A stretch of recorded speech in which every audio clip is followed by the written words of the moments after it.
DD किसान, बदलते भारत की शान।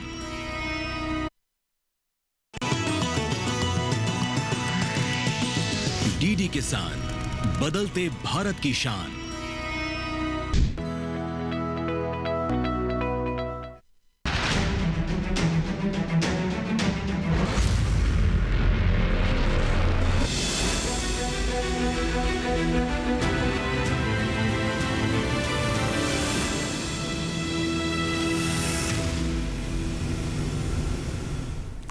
नमस्कार, आप देख रहे हैं दूरदर्शन किसान। स्वागत है आप सभी का हमारे लाइव फोन कार्यक्रम हेलो किसान में। मैं हूं आपके साथ ज्योत्सना। हेलो किसान एक ऐसा कार्यक्रम है जिसमें हम आपके लिए खेती किसानी से संबंधित कुछ ऐसी जानकारियां लेकर आते हैं, कोई ऐसी खास विषय लेकर आते हैं जिससे कि आपकी खेती किसानी और भी ज्यादा आसान हो सके। अपने आज के इस लाइव फोन कार्यक्रम में जिन विषयों पर हम जानकारियां हासिल करने वाले हैं वो कुछ इस प्रकार है। आइए आपको अवगत करवा दें हमारे आज के विषयों से। आज हमारे विषय रहने वाले हैं सोयाबीन की खेती, और इसके साथ ही जो हमारा दूसरा विषय है वो है नींबू वर्गीय फल वृक्षों की देखभाल। इन दोनों विषयों से संबंधित अगर आपके मन में कोई भी प्रश्न है, आप कुछ भी जानना, पूछना या समझना चाहते हैं तो हमारे टोल फ्री नंबर्स को आप नोट कर सकते हैं। हमारे टोल फ्री नंबर्स हैं 1800-113060, 1800-113061। इसके साथ ही हमारा व्हाट्सएप नंबर भी आप लिख लीजिए। हमारा व्हाट्सएप नंबर है 8800520717। आपके लिए दोहरा देती हूँ 8800520717। इसके साथ ही हमारा ईमेल आईडी भी आप लिख सकते हैं। हमारा ईमेल आईडी है hellokisan2015@gmail.com। तो इन तीनों में से कोई भी एक विकल्प आप चुन सकते हैं, लेकिन याद रखिए अगर आप हमारे टोल फ्री नंबर्स पे फ़ोन करते हैं तो कृपया करके आप जो है हमारे इसमें जब भी आप हमारे टोल फ्री नंबर्स पे फ़ोन करें तो आप अपने टीवी की आवाज़ को जो है वो बिल्कुल बंद रखें, खास तौर से जिस दौरान आप अपना प्रश्न जो है वो हमारे विशेषज्ञों से पूछ रहे हों। इसके साथ ही आइए आपका परिचय करवा देते हैं स्टूडियो में मौजूद जो हमारे विशेषज्ञ हैं उनके साथ। तो स्टूडियो में आज हमारे साथ मौजूद है नींबू वर्गीय फल वृक्षों की देखभाल के बारे में ज़्यादा जानकारी देंगे डॉक्टर ओम प्रकाश अवस्थी जी। आपका बहुत बहुत स्वागत है। नमस्कार सभी किसान भाइयों को नमस्कार। और ऑनलाइन माध्यम से हमारे साथ मौजूद हैं कुंवर हरेंद्र सिंह जी। आपसे हम बात करेंगे सोयाबीन की खेती के बारे में। आपका भी बहुत बहुत स्वागत है हमारे कार्यक्रम में। हरेंद्र सिंह जी आप लाइव हैं इस वक्त जी, तो इनके पास हम जो है वो इनके साथ एक बारी फिर जुड़ने का जो है वो प्रयास करेंगे। आइए हम यहाँ पर बातचीत की जो है वो शुरुआत करते हैं। डॉक्टर अवस्थी सबसे पहले जो है वो हम आप ही से शुरुआत करेंगे अभी, क्योंकि हरेंद्र सिंह जी के साथ लाइव जुड़ने का एक बार फिर से हम प्रयास करेंगे। सबसे पहले तो मैं आपसे ये जानना चाहूंगी, क्योंकि आज हम बात करें नींबू वर्गीय फल वृक्षों की देखभाल के बारे में, तो इस वक्त जो है हमारे देश के कौन कौन से हिस्सों में कौन कौन से नींबू वर्गीय फल वृक्ष लगे हैं, सबसे पहले तो ये जानेंगे। अच्छा देखिए, नींबू वृक्ष फल जो है उसमें कई श्रेणियों में बटा हुआ है। जैसे कि संतरा की बात कर सकते हैं आप, किन्नू मैंड्रिन होता है, फिर नींबू होता है, लेमन है, उसमें ग्रेप फ्रूट भी आते हैं, चकोतरा है, मौसम्बी है। तो नींबू वर्ग के फसल जो है कई उसमें विभाजित हुए हैं, कई उसमें जो है सिस्टम में। तो इस समय जो है सभी प्रांतों में देश के अलग अलग हिस्सों में जो है नींबू है, कागजी नींबू है, लेमन है, किन्नू मैंड्रिन, जैसे गंगानगर में किन्नू मैंड्रिन है, नागपुर में जो है संतरा जो है, इस तरह से अलग अलग क्षेत्रों में जो है नींबू की खेती जो है सफलतापूर्वक की जा रही है। बिल्कुल। और नींबू वर्गीय फल वृक्षों की देखभाल आप किस तरह से कर सकते हैं, अगर जो डॉक्टर अवस्थी ने यहाँ पर नींबू वर्गीय फल बताए हैं, अगर आपने भी उनमें से किसी का चयन किया हुआ है और उसमें किसी भी तरीके की कोई समस्या आ रही है, या अगर आप कुछ भी जानना, पूछना या समझना चाहते हैं तो आप हमें फ़ोन कर सकते हैं। इस पर हम और भी ज़्यादा बातचीत को आगे बढ़ाएंगे, लेकिन पहले देखते हैं एक खास रिपोर्ट।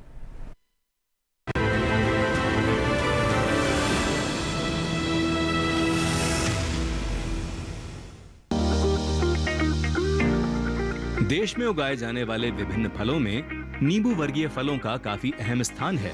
देश में नींबू वर्गीय फलों की खेती विभिन्न जलवायु क्षेत्रों में सफलतापूर्वक की जा सकती है। माल्टा, संतरा, नींबू, मीठा नींबू आदि नींबू वर्गीय पौधों की श्रेणी में आते हैं। नींबू वर्गीय फलों में दो प्रकार के फल प्रमुख हैं। एक तो वे जो खट्टे फल देते हैं और दूसरे जो मीठे फलों के लिए उगाए जाते हैं। खट्टे फलों में मुख्य रूप से लाइम और लेमन है, जबकि मीठे फलों में संतरा, मौसम्मी, मीठा नींबू, ग्रेप फ्रूट और डाब आदि प्रमुख हैं। नींबू वर्गीय फलों की खेती करके इनसे अच्छा मुनाफा कमाने के लिए इनकी देखभाल करना जरूरी होता है। फल वृक्षों की सही देखभाल करने से फसल में कीटों और रोगों के लगने की आशंका भी कम हो जाती है और फल की पैदावार व गुणवत्ता भी अच्छी होती है। जून के अंत में खोदे गए गड्ढों को गोबर की खाद, उर्वरक और मिट्टी को बराबर मात्रा में मिलाकर भर देना चाहिए और भरने के बाद सिंचाई जरूर करनी चाहिए, जिससे मिट्टी बैठ जाए। जल निकास नालियों को साफ कर देना चाहिए। फलदार पौधों में नाइट्रोजन और पोटाश की दूसरी मात्रा को इसी महीने देना फायदेमंद रहता है। नींबू में 1 वर्ष के पौधे में 25 ग्राम नाइट्रोजन और 25 ग्राम पोटाश, जो क्रमशः बढ़कर 10 वर्ष या उससे अधिक आयु के पौधे के लिए 250 ग्राम नाइट्रोजन और 250 ग्राम पोटाश का उपयोग इस महीने या फल लगने के 2 महीने बाद करें। जस्ते की कमी दूर करने के लिए 0.5% जिंक सल्फेट या जरूरत के हिसाब से अन्य सूक्ष्म पोषक तत्वों का छिड़काव करें।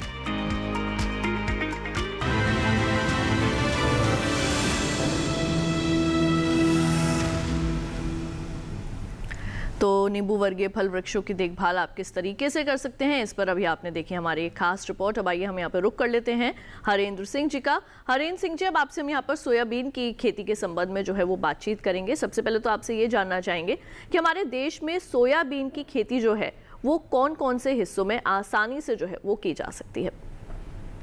ज्योत्सना जी, जैसे सोयाबीन एक बहुत ही महत्वपूर्ण फसल है और दलहनी फसल होने के बावजूद ये तेल की मात्रा के लिए प्रयोग में लाई जाती है। भारतवर्ष में अगर आप देखें तो इसका 130 लाख हेक्टेयर एरिया में सोयाबीन की खेती होती है। इसमें सबसे प्रमुख राज्य मध्य प्रदेश है, इसके बाद महाराष्ट्र, फिर राजस्थान, कर्नाटक और गुजरात। तो इन राज्यों में तो आजकल बहुत बड़े पैमाने पर सोयाबीन की खेती हो रही है जी। इसके अतिरिक्त भी जो हमारे पहाड़ी राज्य हैं, जैसे आपका हिमाचल प्रदेश है, उत्तराखंड है, नागालैंड है, वहाँ बहुत सैकड़ों वर्षों से सोयाबीन की खेती होती आ रही है। जी बिल्कुल। और सोयाबीन की खेती हम किस प्रकार से कर सकते हैं, किस तरह की जलवायु जो है वो उसके लिए अच्छी रहती है, कैसी मिट्टी जो है वो उसके लिए पर्याप्त जो है वो होनी चाहिए, और इसमें और जो है वो महीन बातें हम आगे भी ज़रूर जानेंगे। लेकिन पहले देखते हैं सोयाबीन की खेती पर आधारित एक खास रिपोर्ट।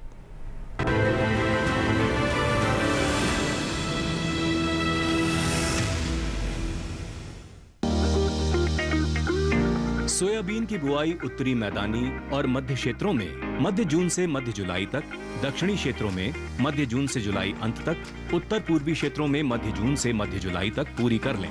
सोयाबीन फसल के लिए शुष्क गर्म जलवायु की आवश्यकता होती है।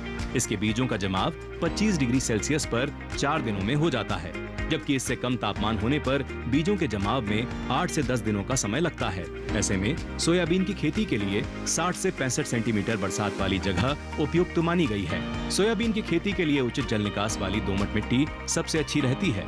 किस्मों की बात करें तो सोयाबीन की उत्तर मैदानी क्षेत्र के लिए PK 416, पूसा 16, PS 564, PS 1024 और PS 1241 किस्में लगा सकते हैं। वहीं मध्य भारत क्षेत्र के लिए NRC 7, ARC 37, JS 8021 और उत्तर पूर्वी क्षेत्र के लिए बिरसा सोयाबीन 1, इंदिरा सोया 9, प्रताप सोया 9 और उत्तर पहाड़ी क्षेत्र के लिए शिलाजीत, पूसा 16 और VL सोया 2 लगा सकते हैं। बीजों का चयन करते समय ये ध्यान रखना चाहिए कि बीज अधिक पुराना न हो। छोटा दाना 60 से 65 किलो, मध्यम दाना 70 से 75 किलो और मोटा दाना 80 से 85 किलो प्रति हेक्टेयर के लिए काफी रहता है।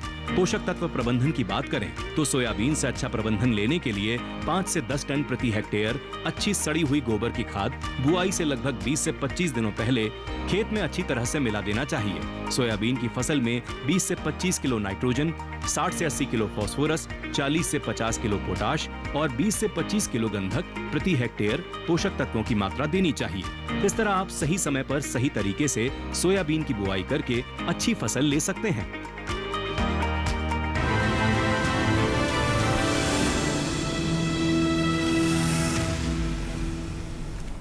तो सोयाबीन की खेती पर आपने देखी हमारी विशेष रिपोर्ट। इसके साथ ही आपके लिए हम एक बार फिर से जो हमारे आज के विषय हैं वो दोहरा देते हैं। आज हम बात करें सोयाबीन की खेती पर और इसके साथ ही हम जानकारियां हासिल कर रहे हैं कि नींबू वर्गीय फल वृक्षों की देखभाल किस प्रकार से जो है वो आसानी से की जा सकती है। अगर आपके मन में कोई भी प्रश्न उठता है, आप कुछ भी जानना समझना चाहते हैं तो फ़ोन कर सकते हैं अगर आपको लगता है कि फ़ोन जो है वो लगातार बिजी जा रहा है, क्योंकि हमारे दूसरे दर्शक भी हमें फ़ोन कर रहे होते हैं, तो आप तुरंत व्हाट्सएप के ज़रिए 8800520717 ये हमारा व्हाट्सएप नंबर, इस पे भी डायरेक्ट अपने सवाल, नाम और अपने शहर के नाम के साथ भेज सकते हैं और ईमेल आईडी के ज़रिए भी अपने सवाल हम तक पहुंचा सकते हैं। डॉक्टर अवस्थी, अब आपसे मैं यहाँ पर ये जानना चाहूँगी, सबसे पहले अगर हम बात करें किन्नू की, तो किन्नू की जो फसल है इस वक्त, जो वृक्ष जो लगे हुए हैं वो अभी किस अवस्था में होंगे और किस तरीके से उनकी जो है वो अभी प्राथमिक देखभाल करनी चाहिए? देखिए, इस समय जो है किन्नू की जो है फूल जो है आमतौर पर कि अप्रैल में आता है, तो मई जून इस समय जो है फल के आकार जो है कंचे के आकार से थोड़ा से बड़े होंगे, मतलब कि इस समय फल जो है लग सके हैं। लेकिन ये इस समय जो होता है कि स्थिति ये है कि इस समय पौधों का जो है काफ़ी अच्छी तरह से देखभाल करना चाहिए, क्योंकि बारिश का मौसम आ रहा है और बारिश के मौसम में फल मक्खी और अन्य कीड़ों का प्रकोप आगे बढ़ जाता है, बीमारियों का भी प्रकोप बढ़ जाता है। तो इसमें ये किसान भाई ये ध्यान दें कि चूँकि बारिश का मौसम आ रहा है तो वहाँ पे जो है जल भराव ना हो, पौधों के आसपास जो है जल भराव ना हो, जल एकत्रित ना हो, वरना क्या होगा कि इसमें अगर जल एक जगह पौधे पर के सामने एकत्रित होता है तो उसमें जो है फाइटोप्थोरा नाम की बीमारी जो है वो पनपती है। उसके बाद जो है इसका दुष्प्रभाव जो है आगे 3-4 महीने में देखने को मिलता है कि पौधे धीरे धीरे सूखने लगते हैं और उसके बाद टहनियाँ सूखने लगती है, फल गिरने लगते हैं। तो इस समय आम तौर पे किसान भाइयों को ये ध्यान देना पड़ेगा कि जल जो है जल का जमाव ना हो, और दूसरा ये भी ध्यान दें कि बीमारियों से बचाने के लिए, जैसे फाइटोप्थोरा मैं बता रहा था कि एक मुख्य बीमारी है जो कि तने के पास लगती है, तो उसमें जो है बोर्डिक्स पेस्ट का पेस्ट लगा सकते हैं। बोर्डिक्स पेस्ट जो है उसमें लगाना चाहिए तने पे जो है करीब 1.5 से 2 फुट तक जो है उसको बोर्डिक्स पेस्ट लगा ले। अब बोर्डिक्स पेस्ट बनाने का भी एक तरीका होता है, जैसे किसान भाई को ये ध्यान देना चाहिए कि जब अगर बोर्डिक्स पेस्ट बना रहे हैं तो उसमें 1 किलो जो है कॉपर सल्फेट, नीला तोता जो होता है, वो 5 लीटर पानी में भिंगा लें और 1 किलो चूना जो है 5 लीटर पानी में भिंगा लें रात को, और सुबह जो है उसको दूसरे किसी बर्तन में मिला करके उसको पेस्ट की तरह कर ले, और पेस्ट को जो है जब बन जाए, तैयार हो जाए, तो उसको तने पे लगा ले। तो इससे क्या होगा, फाइटोप्थोरा नाम की बीमारी से भी पौधों को बचाया जा सकता है। जी बिल्कुल, तो यहाँ पर हमने ये जाना कि किन्नू के अंदर जो है वो इस वक्त कौन सी बीमारी जो है वो लग सकती है। तो अगर आपने किसी भी प्रकार के नींबू वर्गीय फल वृक्ष लगा रखे हैं और अगर आपको लगता है कि उसमें किसी तरीके की कोई समस्या आ रही है या फिर उसमें कोई समस्या ना आए और आप किस तरीके के जो है वो अभी आप उपचार कर सकते हैं, तो उसके लिए सीधे आप डॉक्टर अवस्थी से बात कर सकते हैं हमारे टोल फ्री नंबर्स पे फ़ोन करके। हरेंद्र जी, अब आपके पास यहाँ पर आना चाहूँगी, सोयाबीन की खेती के बारे में आपसे जानकारी लेते हैं। सोयाबीन की खेती अगर हमारे कोई किसान करना चाहे तो किस तरीके से जो है वो शुरुआत कर सकते हैं? मिट्टी जो है वो कैसी होनी चाहिए, जलवायु किस प्रकार की होनी चाहिए? सबसे पहले तो ये जानेंगे आपसे। देखिए, आज के समय में सोयाबीन की बुवाई का चल रहा है, बड़े पैमाने पर बुवाई हो रही है और दक्षिणी राज्यों में ऑलरेडी बुवाई हो चुकी है। वहाँ 10 से 15 दिन की फसल है, मध्य भारत में चल रही है। और जो आपने प्रश्न किया कि कैसी मिट्टी होनी चाहिए, यहाँ ब्लैक सॉइल में भी सोयाबीन की खेती की जा रही है और जहाँ सैंडी सॉइल है वहाँ पर भी सोयाबीन की खेती हो रही है। जलवायु जरूर ऐसी होनी चाहिए कि जहाँ वर्षा लगभग 500 से ज़्यादा हो, क्योंकि इस फसल के लिए लगातार वर्षा की ज़रूरत होती है। और जो कुछ महत्वपूर्ण बातें मैं यहाँ दोहरा देना चाहता हूँ कि जब भी आप खेत की तैयारी कर रहे हैं, क्योंकि ये समय बुआई का ही है, तो कृपया ये ध्यान रखें कि पहले से ही गहरी जुताई आपने की हो, क्योंकि इस फसल में आजकल बहुत सारी बीमारियाँ आ रही हैं। सीड ट्रीटमेंट सबसे इम्पोर्टेंट एस्पेक्ट है जो आज किसान भाइयों को अपनाना चाहिए। यदि वो बुवाई करने जा रहे हैं तो उनको जो कहते हैं कि FIR पद्धति से, यानी पहले फंजीसाइड कवकनाशी से, इंसेक्टिसाइड और उसके बाद जो राइजोबियम कल्चर होता है, इनसे सीड ट्रीटमेंट करने से बीमारियों का प्रकोप काफ़ी मात्रा में नियंत्रित किया जा सकता है। जो आजकल मार्केट में कुछ ये सीड ट्रीटमेंट के लिए केमिकल्स अवेलेबल हैं, जैसे एजॉक्सिस्ट्रोबिन है, थायोफिनाइल मिथाइल है, थायोफेथमिन, ये इंसेक्टिसाइड भी है। तो ये मार्केट में वार्डन के नाम से, कैस्केड के नाम से या इलेक्ट्रॉन के नाम से उपलब्ध हैं, या जेलोरा के नाम से भी केमिकल्स उपलब्ध हैं। तो इनकी 10 मिलीलीटर मात्रा प्रति किलोग्राम के हिसाब से यदि किसान भाई ट्रीटमेंट कर देंगे तो इससे बहुत लाभ मिलेगा। ये कर लेने के बाद बुवाई से कुछ समय पूर्व, ये तो आप 1-2 दिन पहले भी कर सकते हैं फंजीसाइड और इंसेक्टिसाइड से, लेकिन यदि आप राइजोबियम कल्चर का प्रयोग कर रहे हैं तो वो बुवाई से केवल कुछ समय पूर्व ही करना है, और इसके लिए जो इन हमारी अपनी फील्ड्स की स्ट्रेंथ्स हैं, जैसे ब्रेडी, राइजोबियम, डाइकोजेंस है, तो ये लिक्विड फॉर्म में आजकल आने लगा है। इसको लेकर के, और अगर आप 5 ग्राम प्रति केजी के हिसाब से इसका ट्रीटमेंट कर देंगे तो आने वाले समय में नाइट्रोजन जी फिक्सेशन के माध्यम से उर्वरक भी मिल जाए। जी बिल्कुल। हमारे पहले कॉलर इस वक्त हमारे साथ जुड़ गए हैं, जीवन सिंह ठाकुर जी मध्य प्रदेश से। आइए उनका सवाल शामिल करें। Hello hello hello Jeevan Singh ji, आपका बहुत बहुत स्वागत है हमारे कार्यक्रम में। अपना सवाल पूछिए, क्या जानना चाहेंगे? सीहोर मध्य प्रदेश से आपने फोन किया है। मैं अभी नींबू के पौधे लगा रहा हूँ। ठीक है। तो उसमें मैंने कागजी बारामती वो मतलब डिमांड की है। ठीक है। नर्सरी में। तो ये उपयुक्त रहेगा या फिर हमारे सीहोर जिले में, उत्तर प्रदेश के सीहोर जिले में और कोई सी ऐसी नस्ल है जो अपन लगा सकते हैं? बिल्कुल, और इसका जवाब हम दूसरा जी दूसरा मेरा एक और प्रश्न था, वो सोयाबीन से संबंधित है जी। हमारे सीहोर जिले में क्या इस मौसम में, जैसे बरसात वाले मौसम में, सोयाबीन के अलावा कोई सी ऐसी फसल है ज्वार बाजरा इनको छोड़कर कि जो हम लगा सकते हैं? बिल्कुल, और आपका जो सवाल है उसका जो उत्तर है इसको हम जरूर शामिल करेंगे, लेकिन कार्यक्रम में फिलहाल वक्त हो चला है एक छोटे से ब्रेक का। ब्रेक के बाद वापस आएंगे और डॉक्टर अवस्थी और हरेंद्र जी से जो यहाँ पर 2 सवाल किए गए हैं जीवन सिंह जी द्वारा, इनको हम जरूर शामिल करेंगे। जीवन सिंह जी, आपसे निवेदन करेंगे आप हमारे साथ लाइव जो है वो कार्यक्रम में बने रहें। जल्द लौटते हैं एक छोटे से ब्रेक के बाद।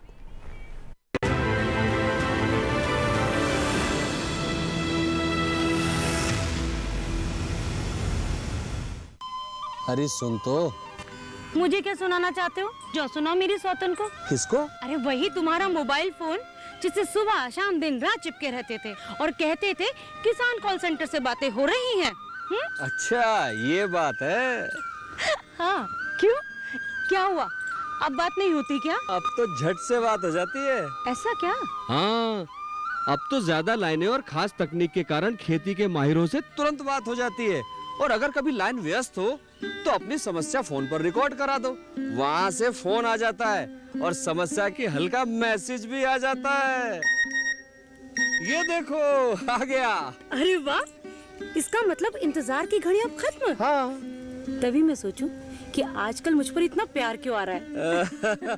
कृषि संबंधी समस्याओं का अपनी भाषा में तुरंत हल पाने के लिए पूरे भारत में किसी भी फोन से हेल्पलाइन नंबर पर संपर्क करें। किसानों का दोस्त किसान कॉल सेंटर।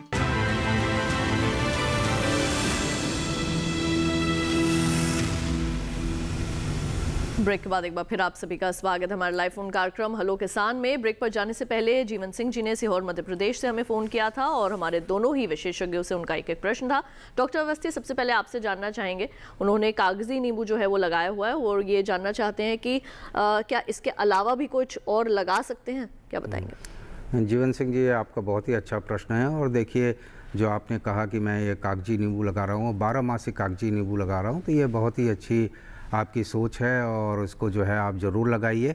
और लेकिन ये ध्यान दीजिएगा कि पौधे अभी आप लगा रहे हैं तो जब फल वृक्ष जो है, जो उसके नींबू के पौधे जब बड़े हो जाएं तो आपकी कोशिश ये रहनी चाहिए कि ये 12 मासी है तो कोशिश ये करिएगा कि ज़्यादा से ज़्यादा फल जो है आप गर्मी में लीजिए। जैसे एक ही बाहर का लीजिए, अम्बे बाहर का लीजिए जो जा कर के गर्मी में पके, तो उससे क्या होगा कि उसके भाव आपको अच्छे मिलेंगे। और जहाँ तक दूसरे नींबू वर्गीय फसलों का प्रश्न है तो आप उसमें जो है सीहोर में मौसम्बी बहुत अच्छी तरह से जो है आप मौसम्बी की खेती सफलतापूर्वक की जा सकती है। और मौसम्बी की खेती के लिए बहुत अच्छी किस्में भी विकसित की गई हैं हमारे भारतीय कृषि अनुसंधान संस्थान द्वारा। जो है 2 बहुत ही अच्छी किस्में हैं, जैसे पूसा राउंड है, पूसा शरद है, ये जो है आप लगा सकते हैं। और दूसरे भी किस्में हैं मौसम्बी के, जैसे कि जाफा है, वेलेंशिया है, पाइनएप्पल है, लेकिन ये 2 किस्में जो है आप मौसम्बी के पूसा शरद और राउंड लगा सकते हैं। इसके अलावा आप नींबू के साथ, एक तो कागजी नींबू होता है जो कि अचार वगैरह बनाते हैं, उसके साथ मैं आपको ये भी सलाह देना चाहूँगा कि आप लेमन भी ज़रूर लगाइए। लेमन का जो है उसका छिलका थोड़ा सा मोटा होता है, उसकी अचार तो उतनी अच्छी नहीं बनती है, लेकिन वो शरबत वगैरह बनाने में काम आता है। उसमें जो है जल की आवश्यकता भी कम होती है। नींबू के कागजी नींबू की अपेक्षा जो है उसमें जो है पानी की आवश्यकता जो है, सिंचाई की आवश्यकता कम पड़ती है। तो आप नींबू लगाइए, लेमन लगाइए, मौसम्बी लगाइए, और अगर आप चाहते हैं तो चकोतरा या ग्रेप फ्रूट भी लगा सकते हैं। जी बिल्कुल। हमारे अगले कॉलर जो है वो मनोहर जी इस वक्त फोन लाइन पर मौजूद हैं। आइए उनका सवाल शामिल करते हैं। हेलो हेलो हेलो जी मनोहर जी, आपका बहुत बहुत स्वागत है हमारे कार्यक्रम में। रतलाम मध्य प्रदेश से आपने हमें फोन किया, सवाल पूछिए। सर, सोयाबीन लग रही है J35, 11 अपना सवाल दोबारा से दोहराएं। J35 soybean. ठीक है, JS18 आपने लगाई हुई है? 11-35 लगाई है। हेलो जी, 11-33 लगी है जी। तो इसमें खरपतवार के लिए कौन से उपयोग करना पड़ेगा दवाई? ठीक है जी जी जी। तो हरेंद्र सिंह जी क्या बताएंगे? और हमारे एक तो उन्होंने 11-33 लगाई हुई है, वो कह रहे हैं कि खरपतवार नाशी कौन सा इसमें प्रयोग कर सकते हैं। इन्होंने रतलाम मध्य प्रदेश से फोन किया है। और ब्रेक पर जाने से पहले जीवन सिंह जी ने भी आपसे एक सवाल किया था, वो ये जानना चाहते थे कि सोयाबीन की कौन सी अच्छी किस्म जो है वो वहाँ पर लगा सकते हैं, ज्वार बाजरा के अलावा और क्या कुछ लगा सकते हैं? जी, दोनों का मैं चाहूंगी आप जल्दी से संक्षेप में उत्तर दें। कतार में और भी हमारे दर्शक इस वक्त हमारा इंतजार कर रहे हैं। जी, सोयाबीन के अलावा और कौन सी फसल लगा सकते हैं? तो मैं बताना चाहूँगा कि सीहोर में आजकल बहुत सारे किसान मक्का लगा करके ट्राई कर रहे हैं, लेकिन मेरा सुझाव ये है कि वो रोटेशन फॉलो करें। हर साल एक ही फसल लेने से अनेकों प्रकार की समस्याएं हो जाती हैं। तो एक साल यदि वो मक्का लगा रहे हैं या ग्वार ले सकते हैं, तो दूसरे साल फिर से सोयाबीन लें। तो यही एक रोटेशन फॉलो करने से उनको लाभ मिलेगा। रतलाम से जो हमारे भाई पूछ रहे हैं कि इन दिनों हम कौन सा हर्बिसाइड यूज कर सकते हैं या खरपतवारों के नियंत्रण के लिए क्या करना है, तो अगर उन्होंने सोइंग नहीं की है तो अभी उनको डाइकोसुलम नाम का एक हर्बिसाइड मार्केट में मिलता है, उसका प्री इमरजेंस स्प्रे करना है। और बुवाई के बाद फिर से या तो पेंडिमिथिलिन या इमेजाथापर नाम का हर्बिसाइड है, इनका यदि वो पोस्ट इमरजेंस भी प्रयोग कर देंगे तो वीड की जो समस्या है वो काफी कुछ नियंत्रित हो जाएगी। जी बिल्कुल। और इसी के साथ आपको हम एक बार फिर से बता दें, हमारे आज के कार्यक्रम के दो महत्वपूर्ण विषय हैं, नींबू वर्गीय फल वृक्षों की देखभाल, और इसके साथ ही हम बात करें सोयाबीन की खेती के बारे में।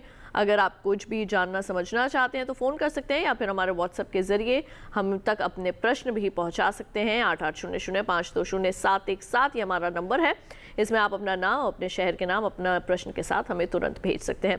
डॉक्टर अवस्थी, यहाँ पर आपसे बात करना चाहूँगी। अब हम यहाँ पर बात कर लेते हैं नींबू की, क्योंकि इसके संबंध में प्रश्न भी जो है वो आया था। तो अभी जो है वो नींबू की स्थिति किस प्रकार की है, किस अवस्था में है? क्या इसमें किसी तरीके के कीट या फिर रोग लगने की अभी कुछ अवस्था दिखाई दे रही है इसमें? देखिए, इस समय मैं पहले अभी आपको किसान भाइयों को बताया था कि इस समय जो है नींबू जो है अप्रैल महीने नॉर्मली सेट होता है, और सेट होने के बाद जो है कंचे की आकार जो है या थोड़ी सी टेनिस बॉल की साइज़ की जो है वो आ गई होगी इस समय। तो इस समय चूँकि बारिश का मौसम है तो स्वाभाविक है इसमें कई समस्याएं आएंगी। जैसे कि कीट के बारे में आप बात करते हैं तो फ्रूट फ्लाई का इन्फेस्टेशन ज़्यादा होता है, पानी का जमा होगा तो फाइटोप्थोरा ज़्यादा होगा। उसके बाद किसान की एक आम समस्या होती है, फल गिरने की समस्या होती है। तो फल गिरने की समस्या भी जो है एक प्रमुख समस्या है। तो ऐसी स्थिति में जो है किसान भाइयों को इन सब बातों पे ध्यान देना चाहिए। जैसे कि फ्रूट फ्लाई का अटैक होता है तो फ्रूट फ्लाई के अटैक के लिए यहाँ पे किसी केमिकल का छिड़काव न करके आप फ्रूट फ्लाई पे जा सकते हैं। फ्रूट फ्लाई के ट्रैप्स लगा सकते हैं जिसमें मिथाइल यूजिनॉल जो है 4 ml होता है 10 ml अल्कोहल में मिला करके, और स्पेनोसिड 1 ml मिला करके उसको फेरोमोन ट्रैप्स को करीब 15 से 16 फेरोमोन ट्रैप्स 1 हेक्टेयर में आप रखेंगे तो उससे फ्रूट फ्लाई का निजात मिल जाएगा। क्योंकि ये इस समय अगर फ्रूट फ्लाई का कंट्रोल नहीं करते हैं तो आगे चल करके अगस्त सितंबर में जो है फल जो है गिरने लगते हैं। फिर किसान की ये शिकायत आती है कि इस समय मेरे फल क्यों गिर रहे हैं। दूसरी चीज़ है कि फाइटोप्थोरा के बारे में पहले भी बताया कि फाइटोप्थोरा के लिए जो है आपको ये देखिए कि तने के सामने जो है पानी का जमाव अधिक नहीं होना चाहिए। अगर जमाव अधिक होगा तो उसमें क्या होगा कि सबसे पहले गूंद का रिसाव होना शुरू होता है। गूंद के रिसाव होने के बाद जो है फिर उसमें जो है फाइटोप्थोरा की बीमार प्रकोप बढ़ जाता है। ठीक है, बिल्कुल। हमारे अगले कॉलर हरिओम धाकड़ जी इस वक्त मौजूद हैं मध्य प्रदेश अशोकनगर से हमारे साथ फोन लाइन पर। उनका सवाल लेते हैं। हेलो,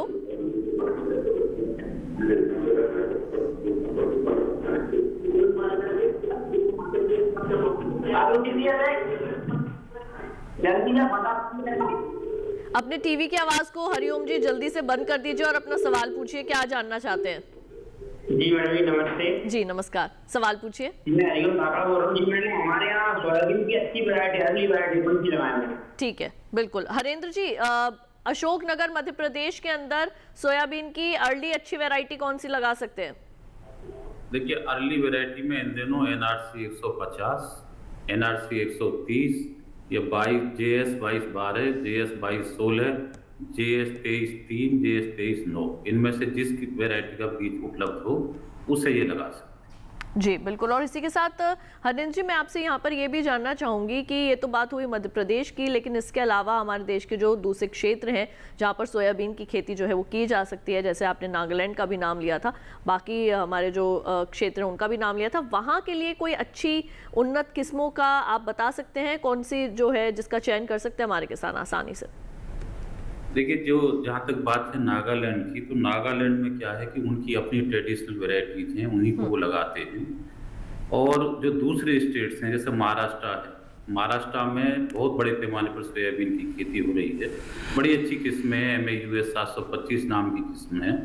जो प्रश्न आपने किया, मैं थोड़ा सा किसान भाइयों की जानकारी के लिए बता दूं कि किस्म का जब चयन करें तो ये ध्यान में रखें कि वो जो फसल लेना चाह रहे हैं वो शॉर्ट ड्यूरेशन की लेना चाह रहे हैं या फुल ड्यूरेशन की। जो वैरायटी 90 से 95 दिन में पक जाती है, उनका लाभ ये है कि आप काट करके दूसरी फसल तुरंत ही ले सकते हैं। तो जो किसान भाई एक साल में 3 फसल लेना चाहते हैं, उनके लिए हमने शॉर्ट ड्यूरेशन वैरायटी निकाली है। NRC 150 है, JS 2212 है, 2216 है, इनमें से किसी का लगाएं। और यदि आप फुल ड्यूरेशन पे जा रहे हैं तो आप JS 2172। अगर आपको सोयाबीन काट करके केवल गेहूं ही लगाना है तो कृपया शॉर्ट ड्यूरेशन पर न जाएं, क्योंकि उनमें आपको उत्पादन कम मिलेगा। तो वहाँ NRC 142 आपके लिए अच्छी ऑप्शन हो सकती है, JS 2172 हो सकती है। महाराष्ट्र में तो MAUS आपको 725 अच्छी ऑप्शन है। जी बिल्कुल। और इसी के साथ अब यहाँ पे हम ये रुक कर लेते हैं डॉक्टर अवस्थी का। डॉक्टर अवस्थी, आपसे हम ये भी जानना चाहेंगे, और पहले हम एक फ़ोन जो है वो ले लेते हैं, उसके बाद आपसे प्रश्न करेंगे। राजेश जी, इस वक्त आप हमारे साथ मौजूद हैं सवाई माधोपुर से। आपका बहुत बहुत स्वागत है कार्यक्रम में। सवाल पूछिए, क्या जानना चाहेंगे? जी, मैं राजेश कुमार बोल रहा हूँ। मैं तो नींबू की अच्छी वैरायटी चाहिए। ठीक है, नींबू की अच्छी वैरायटी। ठीक है, बिल्कुल। डॉक्टर अवस्थी, क्या बताएंगे? देखिए राजेश कुमार जी, सवाई माधोपुर से आप बोल रहे हैं। तो नींबू के जो है काफ़ी देश में जो है विभिन्न संस्थानों द्वारा जो है बहुत अच्छी अच्छी किस्में विकसित की गई हैं। हमारे पूसा संस्थान से भी 2 किस्में बहुत अच्छी विकसित की गई हैं। पूसा उदित है, पूसा अभिनव है। इसके अलावा जो है कुछ अच्छे किस्में हैं, जैसे कि प्रमालिनी है, विक्रम है, साई शरबती है और बनारसी कागजी नींबू है। बहुत सारी अच्छी जो है किस्में हैं। तो आपको जो है ये इन किस्मों को आप लगाएं और कोशिश ये करिए कि बहार जो है, बहार नींबू में बहार ट्रीटमेंट जो है बहुत ही ज़रूरी होता है। और आपका ये कोशिश होना चाहिए कि जो है नींबू की फसल जो है आप लें वो गर्मी में लें, जैसे जो आपको अधिक उससे आय मिल सके। बिल्कुल। और यहाँ पे मेरा सवाल एक आपसे और भी है, नींबू वर्गीय फलों के अंदर कौन से अच्छे जो है वो आते हैं, इसके बारे में आप क्या बताएंगे? चकोतरा के बारे में भी आप बात कर रहे थे, क्या बताएंगे इसके बारे में? इसकी जो खेती है वो किस तरीके से हमारे किसान आसानी से कर सकते हैं? देखिए, चकोतरा का जो है ये धीरे धीरे जो है चकोतरा है या ग्रेप फ्रूट की अगर आप बात करते हैं, तो चूँकि इसमें एंटीऑक्सीडेंट प्रॉपर्टीज़ बहुत ज़्यादा होता है, तो इस समय जो है कंज्यूमर का डिमांड बहुत ज़्यादा इन फल वृक्षों के लिए, जैसे कि ग्रेप फ्रूट के बारे में है या चकोतरा के बारे में काफ़ी डिमांड होता है। चकोतरा का डिमांड खास करके छठ के समय जो है बहुत ज़्यादा होता है। और अगर किसान भाई अगर चकोतरा या ग्रेप फ्रूट लगाना चाहते हैं तो ये बिल्कुल उचित समय है। और जो किसान भाई इसको लगाना चाहते हैं तो ये बिल्कुल उचित समय है कि गड्ढा खोद लें आप।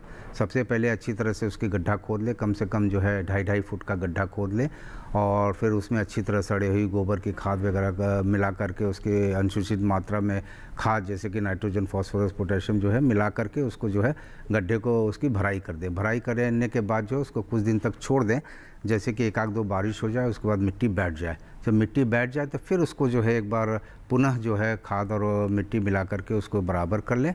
और उसके बाद जो है सितंबर का महीना जो है सबसे उचित समय होता है कोई भी नींबू वर्ग फसल लगाना हो तो सितंबर का महीना उचित होता है। चाहे आप ग्रेप फ्रूट लगाना चाहें, चाहे आप पोमेलो लगाना चाहें, चाहे किन्नू लगाना चाहें।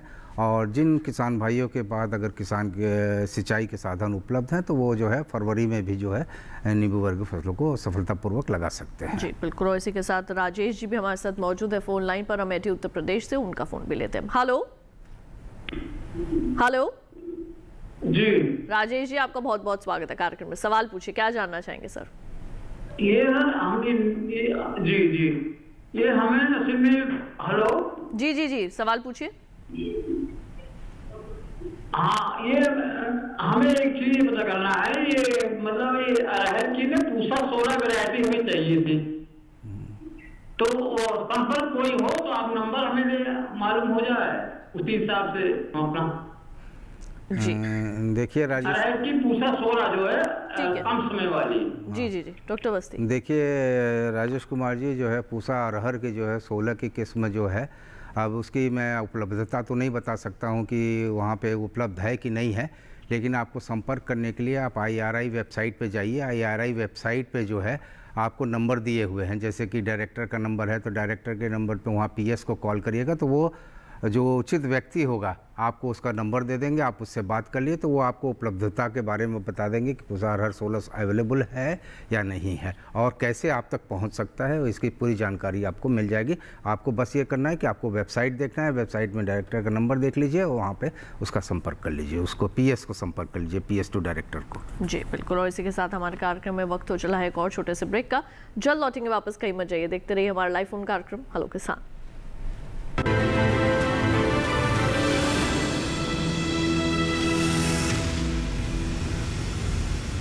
डीडी किसान ने कर ली है तैयारी, यहाँ मिलेगी पशुपालन की हर एक जानकारी, घर आंगन से लेकर व्यवसायिक फार्म तक, मुर्गी पालन से लेकर रेगिस्तान के जहाज तक। बीमारियों से पशुपालक बिल्कुल ना हो परेशान, विशेषज्ञ करेंगे आपकी समस्या का समाधान। देखिए अपना पशु चिकित्सक हर रविवार शाम 6:30 बजे दूरदर्शन किसान पर।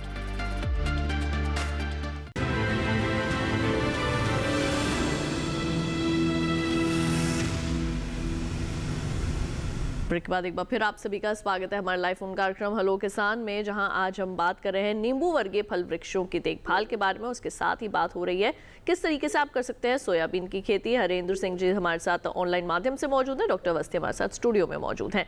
आपके प्रश्न हम लगातार जो है वो शामिल कर रहे हैं। हमारे अगले कॉलर जो है फोन लाइन पर जुड़ चुके हैं, आइए उनका सवाल शामिल करें। हेलो, सोयाबीन की खेती करने के लिए हमारी जो मिट्टी होती है, हल्की मिट्टी होती है, कोई भारी मिट्टी है, तो हमें खेती करनी चाहिए। बिल्कुल। हरेंद्र जी, नंदस्वरूप मिश्रा जी हैं, ये हमारे रेगुलर कॉलर हैं बाराबंकी उत्तर प्रदेश से। जानना चाहते हैं किस तरीके की मिट्टी होनी चाहिए, हल्की मिट्टी होनी चाहिए, भारी मिट्टी होनी चाहिए सोयाबीन की खेती के लिए? मिट्टी तो देखिए हल्की मिट्टी, दोमट मिट्टी अगर इनके यहाँ है बाराबंकी में तो उसमें सोयाबीन अच्छे से हो जाएगी। कुछ सावधानियां जो मैंने बताना चाहूँगा कि उत्तर प्रदेश में अभी बड़े पैमाने पर सोयाबीन की खेती नहीं हो रही, पर हमारे अनुसंधान से पता लगा है कि वहाँ अच्छी संभावना है। तो ये निर्धारित करेंगे कि इन्हें शॉर्ट ड्यूरेशन लगानी है या लॉन्ग ड्यूरेशन, अच्छी किस्म का चयन कर लें और उसका जो अच्छा बीज है, सोयाबीन में अंकुरण की बड़ी समस्या रहती है। एक तो बहुत गहरी बुवाई न करें, 2 से 3 सेंटीमीटर पर ही बुवाई करें और वर्षा होने के बाद ही बुवाई करें। अगर उन्होंने पहले कर दी तो थोड़ी समस्या आ सकती है, तो इंतजार करें कि जब अच्छी बारिश हो जाए उसके बाद जैसे ही उनको अवसर मिले तो उसकी बुवाई कर दें। और जैसे मैंने किस्में पहले भी बताई थी, उनमें से किसी भी किस्म का चयन कर सकते हैं। खरपतवारों के लिए, क्योंकि मानसून सीजन है तो खरपतवार इन फसलों में बड़ी समस्या रहती है, तो खरपतवारों के लिए प्री इमरजेंस पोस्ट इमरजेंस दोनों का प्रयोग करें। या बहुत सारे किसान भाई मैनुअल भी कर लेते हैं, तो मैनुअल करने तो और अच्छा है, लेकिन आजकल लेबर की और बड़ी समस्याएं हैं, तो हम प्री इमरजेंस के रूप में डाइकोसोलम नाम का एक हर्बिसाइड है उसको उनको बताना चाहेंगे। सीड ट्रीटमेंट जैसे मैंने पहले भी बता दिया है, बिना सीड ट्रीटमेंट के सोयाबीन की बुवाई न करें, वो मस्ट है, करना चाहिए, अदरवाइज आपको बीमारियों से बहुत हानि हो जाएगी। बिल्कुल। और इसके साथ डॉक्टर अवस्थी, अब यहाँ पे मैं आपसे जानना चाहूंगी, हम बात करें नींबू वर्गीय फल वृक्षों की देखभाल के बारे में, खाद प्रबंधन जो है वो कितना महत्व जो है वो इसके अंदर रखता है, किस तरीके से पोषक तत्व प्रबंधन, खाद प्रबंधन कर सकते हैं हमारे किसान नींबू वर्गीय फल वृक्षों में?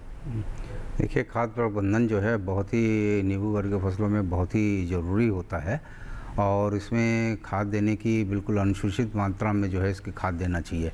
उदाहरण के रूप में आमतौर पर नींबू वर्गीय फसलों में शुरू का पौधा, अगर पौधा 1 साल का हो तो 100 ग्राम नाइट्रोजन, 50 ग्राम फास्फोरस और 100 ग्राम पोटाश देते हैं। और चूँकि ये बताई गई हुई मात्रा जो है वो नाइट्रोजन है, फास्फोरस है, पोटाश है, और चूँकि किसान भाई को इसको यूरिया के माध्यम से देना है या सिंगल सुपर फॉस्फेट को, फास्फोरस को सिंगल सुपर फॉस्फेट के माध्यम से और पोटाश को म्यूरेट ऑफ पोटाश के माध्यम से देना है, तो उसको जो बताई गई हुई मात्रा है, जैसे नाइट्रोजन है 100 ग्राम, तो उसमें 2.16 का गुणा कर लें तो 200 ग्राम नाइट्रोजन करीब हो जाता है, और उस नए फास्फोरस में 6.25 का, और पोटाश के लिए 1.17 का गुणा कर सकते हैं। और उसी तरह जो है मात्रा इसको धीरे धीरे बढ़ाते जाते हैं, और जब पौधा जब 5 साल का हो जाए तो 6 साल का हो जाए तो उसमें 600 ग्राम जो है नाइट्रोजन, 400 ग्राम फास्फोरस और 600 ग्राम जो है पोटाश, और बताई गई हुई मात्रा को जो है 2.16 नाइट्रोजन में, 6.25 फास्फोरस और 1.76 में पोटेशियम के लिए उसका गुणा कर लें। देखिए, सभी नींबू वर्गीय फसलों में ये लागू नहीं होता है। कुछ नींबू वर्गीय फसलों हैं, जैसे अगर मौसम्बी की आप बात करते हैं तो मौसम्बी की जो है में जो है वो पोटेशियम सल्फेट देते हैं, पोटेशियम सल्फेट है या अमोनियम सल्फेट है, सुपर फॉस्फेट है, पोटेशियम सल्फेट देते हैं। 1 वर्ष का पौधा है तो 250 ग्राम देते हैं। उस मात्रा को धीरे धीरे बढ़ाते रहते हैं। जब पौधा 5 साल का हो जाता है तो 2 किलो जो है आपका अमोनियम सल्फेट होता है, 2 किलो सुपर फॉस्फेट होता है, और 1 किलो जो है वो पोटेशियम सल्फेट होता है। और देखिए, साथ में जो है ये मुख्य तत्व हैं, एनपीके के अलावा जो है सूक्ष्म तत्वों की भी बहुत ज़रूरत होती है नींबू वर्गीय फसलों में, क्योंकि इसमें जैसे कि कॉपर की ज़रूरत होती है, जिंक की ज़रूरत होती है, आयरन की है, मैंगनीज़ की है, सूक्ष्म तत्वों की भी ज़रूरत होती है। तो मैं किसान भाइयों से ये सलाह दूंगा कि खाद आप जो है जैसे एनपीके 3 भाग में बांट करके दीजिए। एक तो अप्रैल में जब फल लग जाता है तब दीजिए, उसके बाद जून जुलाई में जो है बारिश के जस्ट पहले दे दीजिए, फिर उसके बाद सितंबर अक्टूबर में जब फल जो है एकदम बिल्कुल विकसित होने लगता है उस समय दीजिए। सक्षम तत्वों का भी छिड़काव बीच बीच में करते रहिए, जैसे कि जिंक है, 55 ग्राम जिंक प्रति 10 लीटर पानी में मिलाकर उसका छिड़काव करें, कॉपर सल्फेट का करें, लाइम का कर सकते हैं। इस तरह से जो है मैग्नीशियम सल्फेट, आयरन सल्फेट का भी छिड़काव कर सकते हैं। ठीक है, हमारे अगले कॉलर सुखदेव जी बैतूल मध्य प्रदेश से मौजूद है फोन लाइन पर, उनका सवाल लेते हैं। हेलो हेलो सुखदेव जी, आपका बहुत बहुत स्वागत है कार्यक्रम में। सवाल पूछिए, क्या जानना चाहेंगे आप? मैडम जी, मैं पूछना चाहता हूं कि जैसे मैं नींबू के पौधे लगाने जा रहा हूँ, तो मैडम जी सवाल अपना फिर से दोहराएं। मैंने कहा मैं 2 एकड़ में ठीक है, 2 एकड़ में आप नींबू लगाना चाहते हैं, कौन सी खाद डाल सकते हैं? ठीक है जी, डॉक्टर अवस्थी। आप बैतूल से बोल रहे हैं, तो इसमें खाद का पौधा, ये प्रश्न स्पष्ट नहीं हो पाया कि आप पौधे लगाए हैं उनमें क्या खाद की मात्रा होनी चाहिए, या अभी पौधे लगाएंगे उसमें क्या मात्रा होनी चाहिए। खैर, अगर आप पौधे लगाए हुए हैं तो मैं अभी बताया आपको कि आप आम तौर पे जो है 100 ग्राम नाइट्रोजन, 50 ग्राम फास्फोरस और जो है 100 ग्राम पोटेशियम डाल सकते हैं। उसको जो है अगर आप यूरिया, सिंगल सुपर फॉस्फेट और पोटाश के रूप में देते हैं तो 2.16, 6.25 और 1.75 से गुणा कर ले। अगर आप मौसम्बी लगाए हुए हों और पहले वर्ष का पौधा हो, पहले वर्ष का हो, तो 250 ग्राम जो है आप एनपीके जो है उसको अमोनियम सल्फेट, सुपर फॉस्फेट और म्यूरेट ये पोटेशियम सल्फेट दे सकते हैं। उसकी मात्रा धीरे धीरे बढ़ाते जाइएगा आयु के हिसाब से। अगर 5 साल का पौधा हो उसमें तो 2 किलो आपको जो है अमोनियम सल्फेट, 2 किलो जो है सुपर फॉस्फेट और 1 किलो जो है पोटेशियम सल्फेट होना चाहिए। मात्रा मतलब कि जैसे 1 साल का पौधा है तो 250 ग्राम, फिर अगले साल जो है आप उसको 500 कर लीजिए, फिर तीसरे साल में 750, फिर 1 किलो, 1.5 किलो, फिर 2 किलो, इस तरह से मात्रा को बढ़ाते जाइए। एक्सेप्ट पोटेशियम सल्फेट के उसमें पोटेशियम सल्फेट में 250 देते हैं, फिर 500 देते हैं, फिर 750, 750 2 साल देते हैं, फिर 5 साल का जब पौधा होता है तो उसमें 1 किलो पोटेशियम सल्फेट जो है। जी बिल्कुल। हरेंद्र जी, आपके लिए हमारे पास जो है वो अगला प्रश्न आया है। ये हमें भेजा है राम बाबू खुशवाहा जी ने भोपाल मध्य प्रदेश से। वो ये पूछते हैं कि सोयाबीन बोने के पश्चात 1 महीने के अंदर कौन कौन से समसामयिक कार्य कर सकते हैं जिससे कि सोयाबीन का उत्पादन अच्छा हो। बड़ा अच्छा प्रश्न है। देखिए, सबसे पहले तो खरपतवार नियंत्रण करना, 1 महीने के अंदर ही खरपतवार यदि नियंत्रण हो जाएंगे तो बाद में पौधा अपने आप उसको कवर कर लेता है। तो उसके लिए जैसे बताया कि अभी अगर इन्होंने बुवाई कर दी है तो पोस्ट इमरजेंस के रूप में पेंडिमिथ्रिन का प्रयोग कर सकते हैं या इमेजाथापर का कर सकते हैं, और अगर नहीं की है तो डाइकोसुलम को प्री इमरजेंस के रूप में डाल सकते हैं। जैसे ही 15-20 दिन की फसल हो जाए तो फिर इनको मैनुअली, जैसे कहते हैं डोरे चलाना, ट्रैक्टर से या फार्म इम्प्लीमेंट्स लगा करके या मैनुअली खुरपी से या उससे इसकी निराई गुड़ाई कर देंगे तो भी खरपतवार नियंत्रण भी हो जाएगा। पर ये देखना है कि इन्हें उसमें वर्षा के कारण समय मिलता है या नहीं। बिल्कुल। हमारे जी, अगर बहुत घने पौधे निकल आए हैं तो पौधे से पौधे की दूरी 5 से 10 सेंटीमीटर पर मेंटेन करना भी इसी समय में सबसे ज्यादा जरूरी है। तो यदि ये इन बातों को ध्यान रखेंगे तो 1 महीने का जो पौधा है वो बहुत अच्छी ग्रोथ ले पाएगा। जी बिल्कुल। हमारे अगले कॉलर डॉक्टर योगेंद्र कौशिक जी उज्जैन मध्य प्रदेश से मौजूद हैं फोन लाइन पर। आइए उनका सवाल शामिल करें। इंदौर मध्य प्रदेश से, माफ कीजिए। जी डॉक्टर योगेंद्र कौशिक जी, आप तक आवाज पहुंच रही है हमारी? मैडम मेरा ये कहना है, आपसे एक निवेदन करेंगे, अपने टीवी की आवाज को बंद कर दीजिए, उसके बाद आप अपना प्रश्न पूछिए। ये मेरा ये कहना है मैडम जी, सोयाबीन की ऐसी प्रजातियों का विस्तार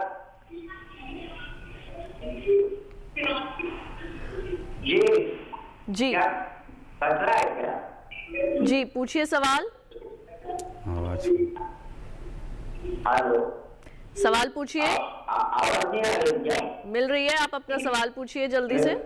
मैडम मेरा ऐसा कहना है, हाँ, ये जो सोयाबीन की ऐसी प्रजातियों का मेरा ऐसा कहना है कि सोयाबीन में ऐसी प्रजातियों का विस्तार हो जो कई प्रकार के रोगों से मुक्त हो और हाई यील्डेड हो। जिस प्रकार की ब्राजील और दुनिया के देशों में सोयाबीन होती है, हमारे मध्य प्रदेश में भी, हमारे भारतवर्ष में भी उस प्रकार का प्रोडक्शन आना चाहिए, ऐसा मेरा निवेदन है। जी बिल्कुल। और हरेंद्र जी, आप इसके बारे में क्या कहेंगे? क्या ऐसा कुछ हो रहा है? क्या ऐसी किसी वैरायटी के ऊपर काम हो रहा है या कोई आगे के फ्यूचर प्लान्स हैं? कुछ बताएंगे इसके बारे में? कौशिक जी को मैं बताना चाहूँगा कि इन्होंने बड़ा अच्छा प्रश्न उठाया है।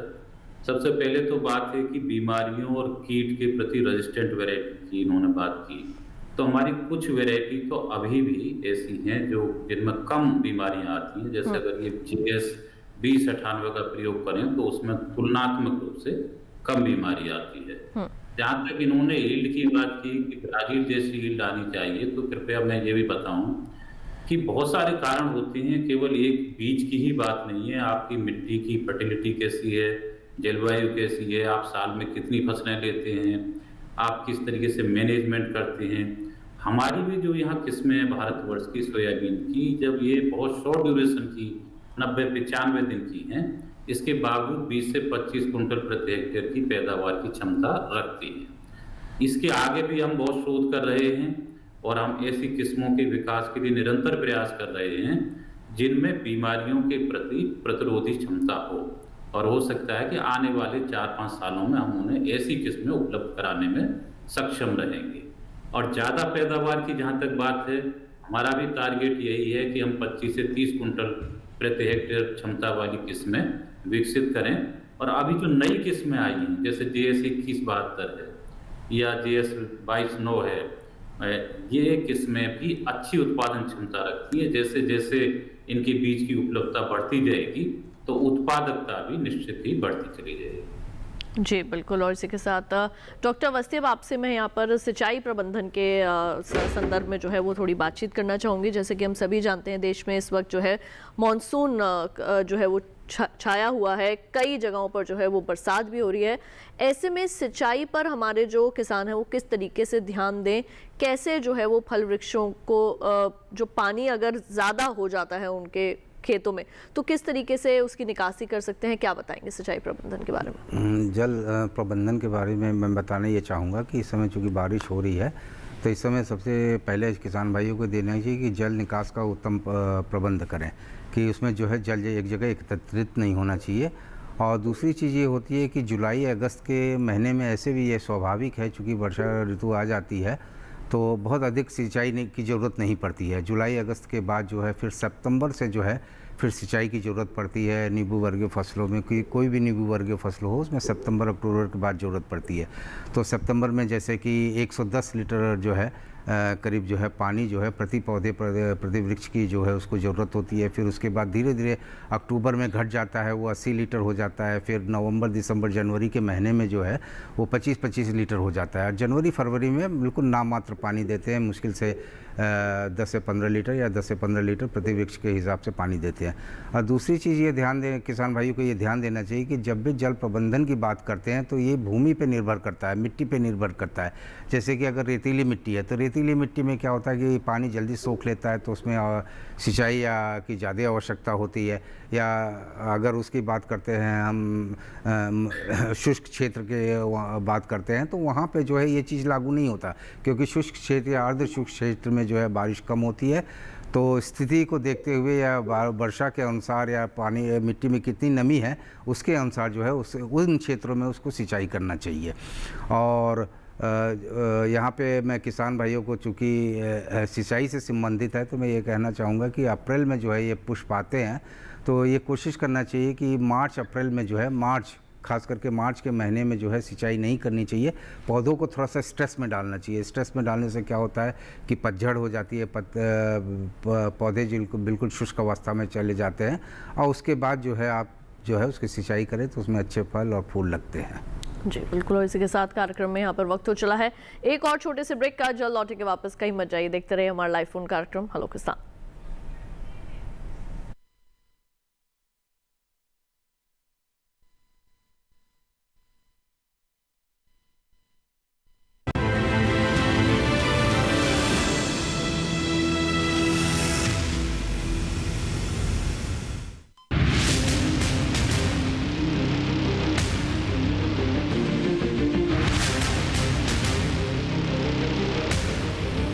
जब तपती है धरती, सूरज उगलता है आग, ठंड में जब सर्दी जमा देती सबके हाल, सब छुप जाते अपने अपने घरों में, तब बाहर निकलता सिर्फ एक इंसान, भरने के लिए हम सबका पेट, खून को पसीने की तरह देता बहा, थक जाता, झुलस जाता, हो जाता बीमार, तब उसकी सेहत का ध्यान रखता सिर्फ डीडी किसान।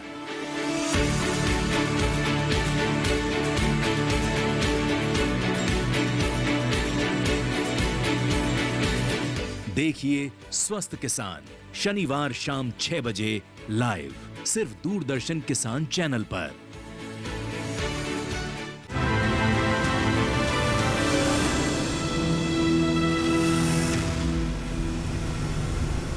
ब्रेक के बाद एक बार फिर आप सभी का स्वागत है हमारे लाइव फोन कार्यक्रम हेलो किसान में, जहां आज हम बात कर रहे हैं सोयाबीन की खेती के बारे में और साथ ही बात हो रही है नींबू वर्गीय फल वृक्षों की देखभाल के बारे में। हरेंद्र जी, अब आपके पास मैं यहाँ पर ये आना चाहूँगी और आपसे भी मैं यही जानना चाहूँगी सिंचाई प्रबंधन जो है वो सोयाबीन की खेती में किस प्रकार से जो है वो हमारे किसान कर सकते हैं, क्या बताएंगे इसके बारे में? सिंचाई के बारे में किसान भाइयों को बताना चाहूंगा कि मुख्यतः इसमें जल निकास की बहुत बड़ी आवश्यकता है, क्योंकि निरंतर बारिश होती रहती है तो अगर पौधों में पानी रुक जाता है तो जड़ के विकास संभव नहीं हो पाएगा। तो इसके लिए वो ये 2 बातों का ध्यान कर सकते हैं। सबसे पहले अगर यदि वो बुवाई रेज्ड बेड पर करें, एक फार्म इम्प्लीमेंट से, जैसे BBF आजकल उपलब्ध है, ब्रॉड बेड फरो, तो उसमें हर 4 लाइन के बाद नालियाँ बन जाती हैं जो पानी के निकास में सहायता करती हैं, या किसी भी अन्य उपकरण से वो थोड़ी ऊंची बेड बना करके उस पर बुवाई करेंगे तो जल निकास में बहुत सुविधा रहेगी। इसके बाद कभी कभी ऐसी परिस्थिति हो जाती है कि मानसून में पैटर्न बिगड़ जाता है और लंबे समय तक वर्षा नहीं होती, तो जैसे ही अगर वो ये अनुभव करते हैं कि 10 दिन या 15 दिन के अंतराल में पानी की आवश्यकता महसूस हो रही है, तो स्प्रिंकलर से या ड्रिप के माध्यम से पानी दे सकते हैं। अन्यथा इसमें अगर बारिश होती रहती है तो किसी भी प्रकार की सिंचाई की जनरली आवश्यकता सोयाबीन को नहीं होती। जी बिल्कुल। इसी के साथ डॉक्टर अवस्थी अब आपके पास आना चाहूँगी, साथ ही ये भी जानना चाहेंगे, जब हमारे किसान नींबू फल वृक्ष जो है वो लगाते हैं तो शुरुआत के कुछ वर्षों के अंदर उत्पादन जो है वो नहीं मिल पाता, ऐसे में उनकी जो आर्थिक स्थिति है उसमें भी किसी तरीके की परेशानी ना आए, तो इसको देखते हुए कौन कौन से ऐसे सह-फसली खेती जो है वो कर सकते हैं हमारे किसान? हाँ, देखिए ये बहुत अच्छा प्रश्न है, क्योंकि किसान भाई अक्सर उनके मन में एक आशंका रहती है कि अगर हम फल वृक्ष लगाते हैं तो शुरू के 3-4 साल में फल हमको जो है नहीं मिलेंगे और उसमें आमदनी हमको नहीं हो पाएगी। तो ऐसी स्थिति नहीं है। आजकल ऐसे ऐसे कॉम्बिनेशन क्रॉप मॉडलिंग वगैरह, क्रॉप मॉडल्स वगैरह डेवलप किए गए हैं कि आप शुरू के वर्षों से ही जो है कुछ ना कुछ आमदनी ले सकते हैं। जैसे कि शुरू के 1-2 वर्षों में आप जो भी दलहनी फसलें हैं उसको लगा सकते हैं, सेम लगा सकते हैं, लोबिया लगा सकते हैं। अगर शुष्क क्षेत्र है तो उसमें मोठबीन लगा सकते हैं या ग्वारफली लगा करके आप आमदनी ले सकते हैं। उसके अलावा जो है आजकल बहुमंजिलीय शस्य इकाई की भी कंसेप्ट आ रही है, जैसे कि एक ही छोटी सी अगर किस किसान के पास जो है बहुत कम भूमि है तो उसमें बहुमंजिलीय शस्य इकाई करके भी जो है वो अधिक आमदनी ले सकता है एक ही उस पे भूमि से, थोड़ी सी भूमि पे। जी बिल्कुल। और इसी के साथ हरेंद्र जी, अब आपसे मैं यहाँ पर संक्षेप में जानना चाहूँगी कि और कौन कौन सी ऐसी मुख्य बातें हैं जो आप सोयाबीन की खेती से संबंधित बताना चाहेंगे? क्या किसी प्रकार की कोई रोग या कीट लगने का भी अंदेशा रहता है सोयाबीन के जो फसल है उसके अंदर, और अगर होता है तो किस तरीके से उसका नियंत्रण किया जा सकता है?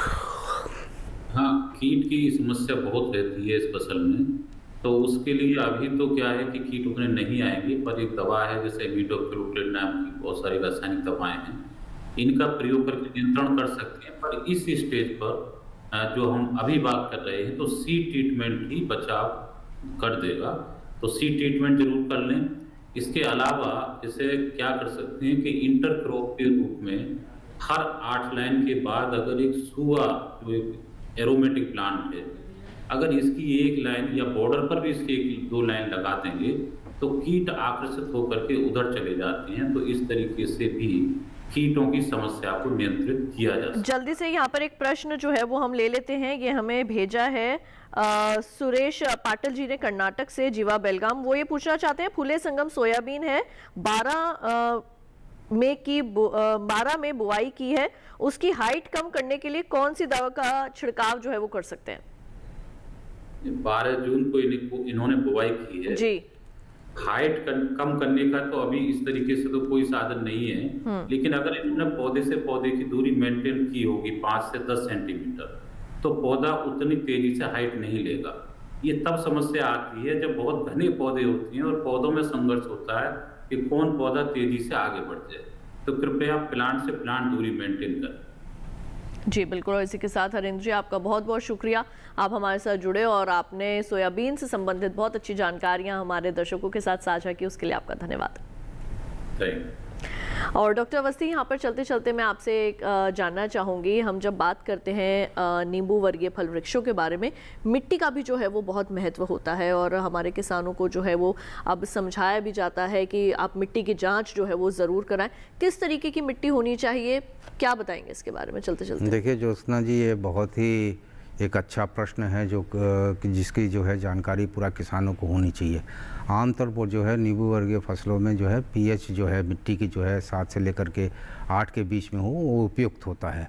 और 6 अगर 6.5 भी है तो उसमें नींबू की जो है आप खेती कर सकते हैं। एक सबसे बड़ी चीज़ जो ध्यान देने वाली होती है कि मिट्टी परीक्षण में, कि ये ध्यान देना चाहिए कि नींबू में जो है कैल्शियम कार्बोनेट की मात्रा का, ये मिट्टी में जो है कैल्शियम कार्बोनेट की मात्रा अधिक नहीं होनी चाहिए। अगर कैल्शियम कार्बोनेट की मात्रा 5% से अधिक है या चूने की मात्रा 10% से अधिक है तो ऐसी भूमि पे कतई भी जो है नींबू नहीं लगाना चाहिए, क्योंकि शुरू में तो ये पौधे चल जाते हैं, 1.5-2 साल तक चलते हैं, उसके बाद जो है पौधे धीरे धीरे सूखने लगते हैं।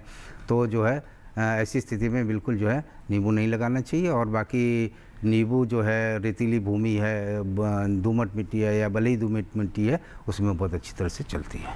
बिल्कुल। और चलते चलते एक प्रश्न मेरा आपसे और है, क्योंकि ये जो हमारा कार्यक्रम है इसे न केवल जो हमारे गाँव के लोग हैं वो देखते हैं, बल्कि शहरों में भी हमारे इस कार्यक्रम को बहुत देखा जाता है। जो हमारे किचन गार्डनर्स होते हैं जो कि छत पे जो है वो अपने थोड़ा फल सब्जी लगा लेते हैं, उनके लिए आप क्या बताना चाहेंगे? कौन कौन से नींबू वर्गीय फल वृक्ष जो है वो आसानी से अपनी छतों पे लगा सकते हैं, और कौन सी वैरायटी किस फल की? अच्छा, 2 मिनट का समय है लगभग। अच्छा देखिए, ऐसे तो जो है नींबू जो है बहुत बहुवर्षीय होते हैं और इनकी चूंकि जड़ें गहराई तक जाती हैं, तो मैं दूसरे नींबू वर्गों की तो बात नहीं करता हूँ, लेकिन एक किस्म आती है हजारा करके, जो छोटे छोटे फल लगते हैं, बिल्कुल छोटे छोटे हैं, तो आप उसको गमले में लगा सकते हैं और उसमें जो है आपके फल भी बराबर आते रहते हैं। तो इतना हो सकता है कि आपको विटामिन सी उससे मिल सकता है। विटामिन सी मतलब आपने तोड़ा, उसको अपने चाय में डाल दिया, तो एक नींबू का उसमें फ्लेवर भी आता है और उसके बाद जो है आपको विटामिन सी की भी मात्रा मिलती है। और दूसरे जो किस्में हैं, जैसे कि ग्रेप फ्रूट, आप चाहेंगे कि ग्रेप फ्रूट लगा लें, पुमेलो लगा लें या नींबू लगा लें, वो संभव नहीं है गमले में। जी बिल्कुल। और इसी के साथ डॉक्टर अवस्थी, आपका भी बहुत बहुत धन्यवाद, आप हमारे स्टूडियो में आए और आपने भी बहुत अच्छी जानकारियाँ साझा की विषय से संबंधित, उसके लिए आपका शुक्रिया। धन्यवाद। और इसी के साथ आपको हम बता दें कि अगली बार हमारे लाइव फोन कार्यक्रम हेलो किसान में हम किन विषयों पर जो है वो जानकारियाँ हासिल करेंगे। हमारे अगले विषय होने वाले हैं मोटे अनाज की खेती, और साथ ही जो है वो हम बात करेंगे गर्मियों में मधुमक्खी पालन के बारे में। दोनों विषयों के संबंध में अगर आपके मन में कोई भी प्रश्न है तो सबसे पहले आप हमारा ईमेल आईडी जो है वो आप नोट कीजिए, hellokisan2015@gmail.com। ईमेल के जरिए अपने सवाल पहले से ही दोनों विषयों के संबंध में अगर कोई प्रश्न है तो पहले से पहुंचा सकते हैं। दूरदर्शन किसान का कॉल सेंटर नंबर भी आप लिख सकते हैं 1800-113-060, सोमवार से शनिवार सुबह 6 बजे से रात 10 बजे तक ये नंबर आपके लिए उपलब्ध रहता है। यहाँ भी आप अपने सवाल रिकॉर्ड करवा सकते हैं। और अगर आप हमारे आज के इस कार्यक्रम को दोबारा से देखना चाहते हैं तो टीवी स्क्रीन पर दिखाया जा रहा है इस QR कोड को स्कैन कीजिए, इससे सीधे आप हमारे YouTube चैनल पर चले जाएंगे, जिससे आप हमारे आज के कार्यक्रम में कोई भी जानकारी अगर छूट गई है वो तुरंत आप प्राप्त कर सकते हैं। तो आज के लिए केवल इतना ही, मुझे दीजिए इजाजत। आप देखते रहिए दूरदर्शन किसान, अपना रखिए ख्याल। नमस्कार।